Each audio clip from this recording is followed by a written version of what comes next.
Lueroi's Pokemon Black and White Walkthrough, Part 20. Alright, so we are finished up here in Nimbasa City, and there's one thing I want to tell you guys before leaving. This is very important. If you go inside the Pokemon Center to the Mart, you can buy TMs, and one of them is TM27 Return. I would highly recommend that you buy this TM because it's an awesome move. It does more damage based on your Pokemon's happiness, and at this point in the game, it's going to be a really powerful move. So definitely pick that up. Just about every Pokemon in the game can learn it. So yeah, we already took care of the route on the east side of Nimbasa in the last video. So now we're going to head over to this route, which is like Route 5 or Route 6 or something like that. What difference does it make, though? I can't remember all these things. It looks like it is Route 5. Okay, and yeah, here's Sharon, by the way. Yeah, you're probably used to this by now. Your rival stopping you like every time you enter a new route or every time you enter a new city. So yeah, of course he's going to battle you for like the 20th time. So yeah, Sharon's like, oh, you got your gym badge. Let's battle and see who's stronger. It's like, Sharon, don't you know I'm stronger than you by now? I've beaten you like 20 times already. Anyways, he sends out a Liepard, which is actually a Pokemon you can catch in this route.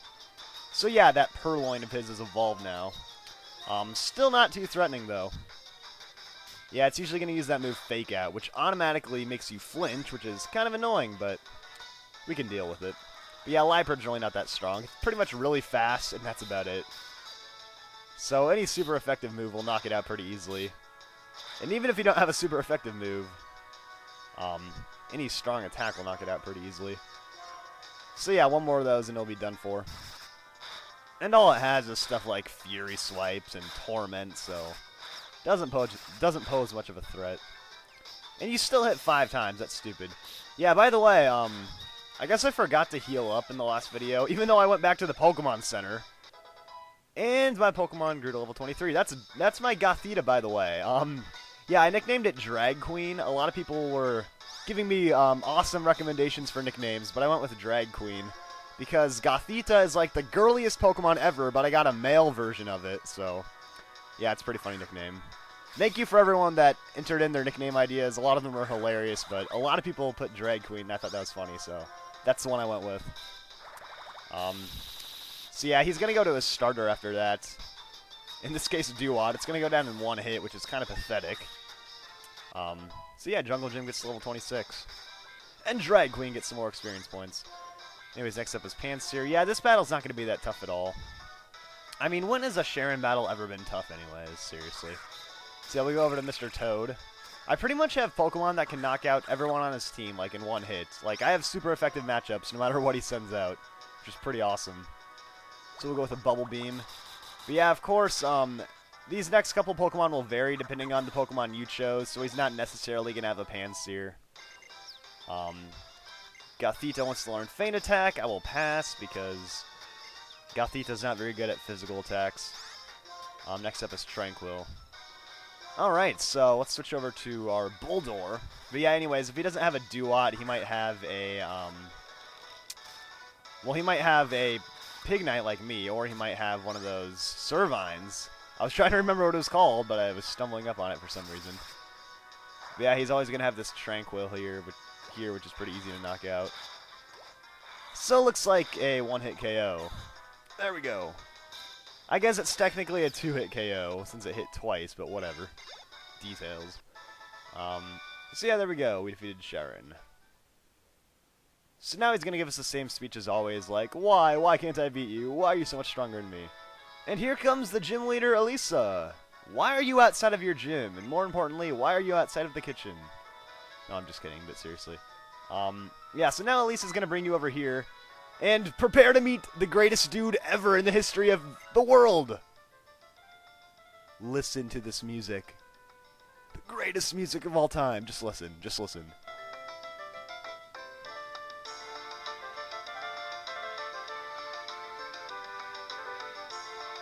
So good. It's so good. This is like the best music I've ever heard in my life. And it's only fitting that the best music in this game would go to the best trainer in this game, because this is Alder, the league champion, the most powerful guy in all of Unova, standing right in front of our eyes. And yeah, Alder's kind of telling us about how he's the league champion and whatnot. Then Sharon's like, well, once you become the champion, you know, what else is there to do? And Alder talks about all these journeys he's going on. He's like, I'm going all around Unova, teaching people how to love their Pokemon. It's like, what does this guy not do? Not only is he the strongest guy in Unova, but in his spare time, he just goes from corner to corner in Unova, you know, teaching people how to love their Pokemon. This guy is like the Oprah of the Pokemon world or something. Yeah, anyways, he's going to have us battle these two little kids, because he wants to, like, you know, teach us how to...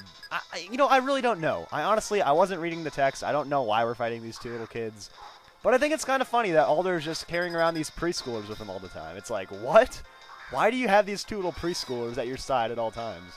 But yeah, we're going to battle them. I guess it's supposed to be like we're, you know, testing our love of our Pokemon. You know what? I don't know. Figure it out for yourself. I have no idea why we're battling these preschoolers. Anyways, it's a double battle against a couple of Herdiers, which is kind of annoying because they intimidate you, but whatever. We'll be fine, so let's Arm Thrust you. Let's Arm Thrust you again. Let's Arm Thrust you one more time. Oh, and let's get a critical hit and knock you out. Yeah, that's perfect. Alright, so 2-on-1 now. This should be pretty easy. And yeah, Drag Queen's getting a lot of experience from that experience share. Anyways, you got hit with the takedown and not me. Because you suck. Alright, Torment. Sharon, why do you even send out Liepard? You're just wasting my time with this thing. You're not even helping the battle at all. Oh yeah, and they have this berry to restore health, which is kind of stupid, but whatever. We'll just keep Arm Thrusting away. And Liepard's gonna get knocked out. Embarrassing. You got killed by a freaking preschooler and his Pokemon. Yeah, I don't know how preschoolers can become Pokemon trainers. I thought you had to be 10 years old, but I guess not in Unova. You can just be a preschooler. I think they kind of ditched that rule, like, in the 3rd generation. They just started having, like, little 5-year-olds become Pokemon trainers. Anyways, what just happened? I just used Arm Thrust on the wrong Pokemon. I wasn't even paying attention. I just attacked my own partner in battle. Did you guys see that? Okay, I'm learning Psyshock. Yeah, I wasn't paying attention because I was talking, but... yeah, Psyshock is a really nice move. I will teach that to you, Gothita. Psyshock is a really powerful Psychic-type move, and the cool thing about it is it's a special attack, but it works like a physical attack. So instead of using the Pokemon's special defense, it uses their physical defense. So it's basically a physical attack using the special attack stat, which is awesome. Yeah, so Alder, you are talking more. I don't know. I just love this music. I really don't know what you're talking about anymore. I'm just so entranced by the music. And there goes Elisa. Over to the bridge. We'll talk about that more later. Anyways, I feel like my whole mind has been blown by this music, and okay, it ended. There we go. Now I can get back on track here. So let's go ahead and put the Violite on my Gothita, because it gained up a bunch of levels, and it's up to level 25, so I think it's time we take the experience share off of it. And the Violet's a pretty nice item for it. So we'll do that, and let's go ahead and put Mr. Toad up to the front, because... I don't know, I just feel like using Mr. Toad, you know? Anyways, let's fight this Baker person here. Yeah, there's a lot of trainers on this route. Yeah, after you defeat Alder, he just kind of stands there, and you move on, but... anyways, she's going to send out a Pansear, so... this works out perfectly, we can Bubble Beam you. Just like we did against that Pansear on Sharon's team. Alright, and Mr. Toad actually learns a really good move coming up here, so... I'm looking forward to that. Hopefully that happens in this video. Ooh, a Pansage! Okay, I'd better switch out here. Because I am 4 times weak to grass, so... let's switch you out. Let's go back to Porky then. Porky's obviously proven himself worthy for taking out grass types. And we will kill you with a Flame Charge! Alright, and I guess this Baker just has, like, all 3 of the monkeys. Because people just love doing that. They just love catching all 3 of them. Because 1 is not enough. No, you just gotta have the whole trio of monkeys. So I guess we'll finish off with a Panpour here. And Porky gets up to level 28. And you're gonna learn the move Takedown. I would normally recommend this move for Porky, but actually not right now because I already taught him the TM for Return. I talked about that at the beginning of the video. And the Return is better than Takedown. So I'll stick with that. Anyways, over to Jungle Gym, my grass type to take out Panpour. And is Jungle Gym really only at level 26? It seems like you should be higher than that.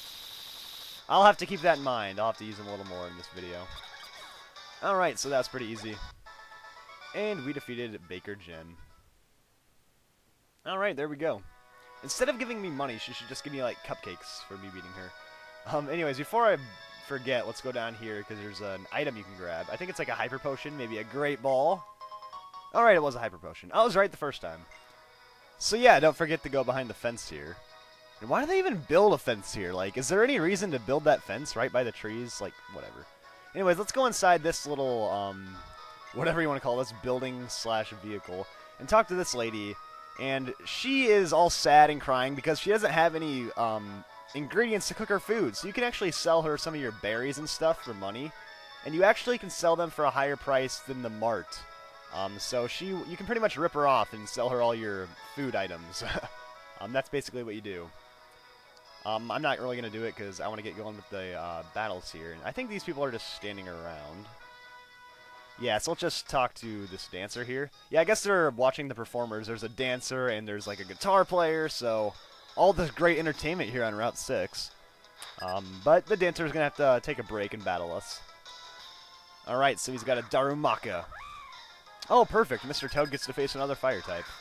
I'm just getting lucky. My first 2 trainers I battle are fire types. So let's go ahead and use Bubble Beam. Yeah, I've actually noticed I'm at a pretty high level compared to everyone else in the game, which is surprising because usually when I play Pokemon, I'm like 10 levels behind everyone, but for once my Pokemon are actually at a higher level.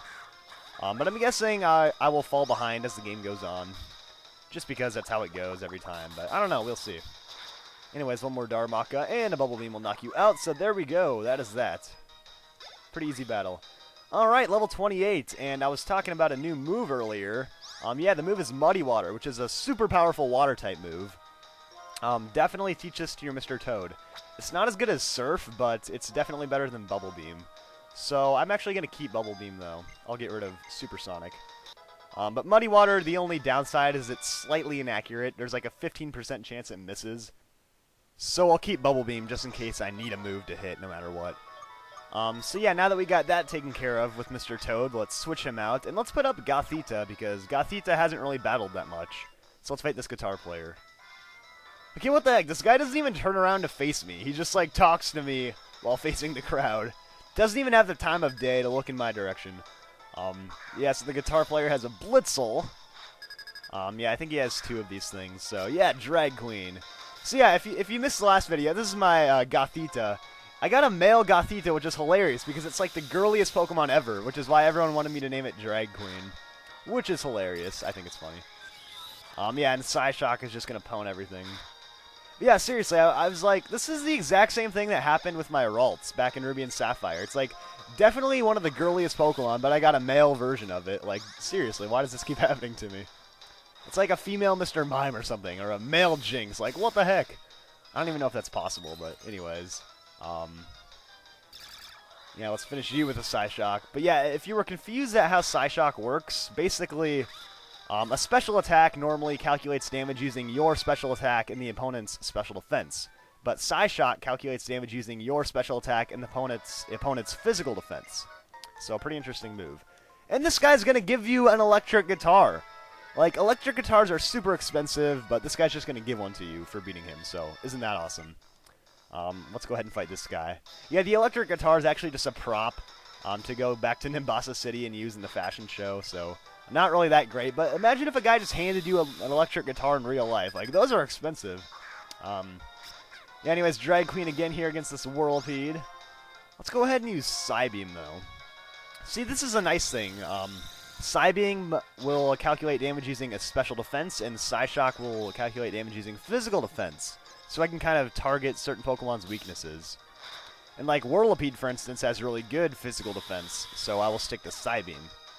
So yeah, you can see how having both those moves kind of comes in handy. And you have another Whirlipede on your team. Alright, so this will be just as easy as the last one, I guess. Let's go with Psybeam. Oh, you gotta use Protect, of course.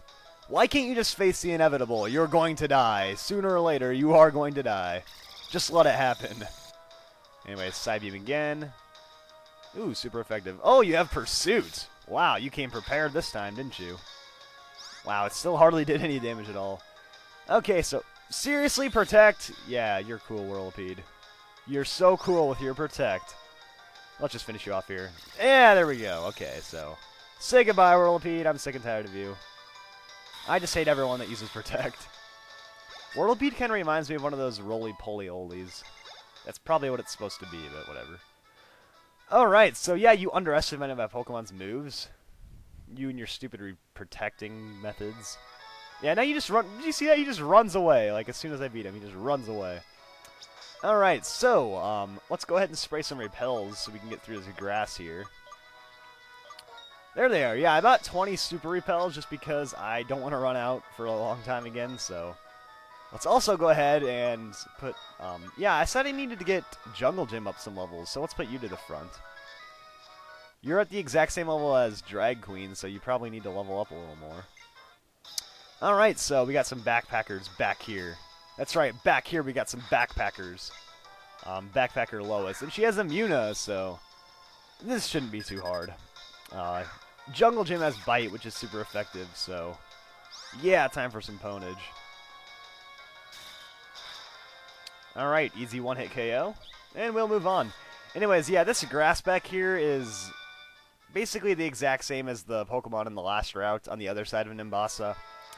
Let's grab this item. Great Ball. Alright, so you can catch like Liepard, Trubbish, Minccino. If you're playing black, you can get Gothita. If you're playing white, you can get Solosis. I talked a little about them in the last video. And the same Pokemon can be caught in this dark grass, so no different. There's an item back here, though. It's a Zinc. And yeah, of course, I'll have my ratings for all the wild Pokemon in the description, so check that out. And lastly, let's grab this item. So 3 items up here. Might as well go up there and grab them. And, of course, another Backpacker. Alright, so let's go ahead and fight him. Something about the wind blowing. I never even read these dialogues anymore. I just keep bashing A too quickly to read anything. Alright, you have a Palpitoad, so this is nice. Jungle Gym can knock you out pretty easily. I mean, Palpitoad's a nice Pokemon and all. Of course, I have one on my team, but, you know, you're still gonna die. Yeah, it just can't handle grass types. Palpitoad is good, but you need to realize when you face a grass type, maybe it's time to switch out to something else. But of course, if all you have on your team is a Palpitoad, you're kind of screwed when you face a grass type. So anyways, that's pretty easy. Let's hop down here, and that might be all the trainers. Oh, this guy! Whoa, right in front of me. I did not realize I have to fight you. Hi, trainer. Let me turn you into a work of art. What? That is not the first thing you should say to a stranger. Let me turn you into a work of art, stranger. That's just kind of creepy. Anyways, Artist Horton has a Sigilyph, so... hopefully Jungle Gym can handle this thing. So let's go ahead and use Bite, which is super effective. And yeah, this should be the last trainer here, this artist guy. So yeah, you got a guy on this route that will paint pictures for you. There's a guy on this route that will dance for you, a guy on this route that will play guitar for you, and a guy that will, like, juggle for you, and even a baker that will cook food for you. So this route is full of fun. And did I mention the champion with the awesome music is on this route? So yeah, one of the better routes in this game.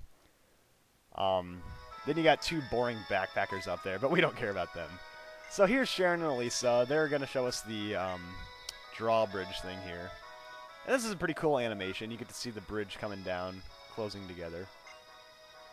So yeah, Elisa apparently has connections. She can just talk to the lady and make him take down the bridge. So yeah, check out this cool animation. You get to see it from the other side coming down. Kind of looks like the Golden Gate Bridge. Anyways, why is that bridge... like, why wouldn't it always be closed? Why would it ever be open in the first place? I have no idea. But I guess they just wanted to show off their cool animation stuff. Anyway, so Elisa's got to be on TV or something, so she's going to leave. Really, she's just going back to the kitchen, we all know. And there goes Sharon, off to become a Pokemon League champion or something. So let's check out the bridge. And actually, you know what? Whoops, I did not mean to leave. Okay, let's hop on my bike, though. To make this faster. Why did I leave the bridge? Sometimes I just do that.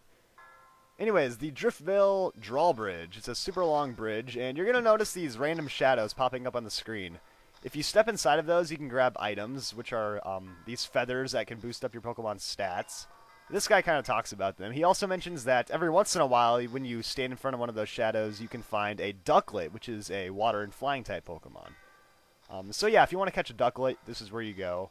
Just go inside those shadows, and every once in a while, you'll find a Pokemon. They're kind of rare, though, so don't count on it happening too quickly. And this is Driftveil City, one of the coolest cities in the game because of the awesome music. Like, this game just in general has awesome music. But yeah, when you come over here, you're going to find Sharon again with the gym leader. And he's talking. His name is Clay, and he's talking about Team Plasma. So yeah, Team Plasma. We thought they were gone.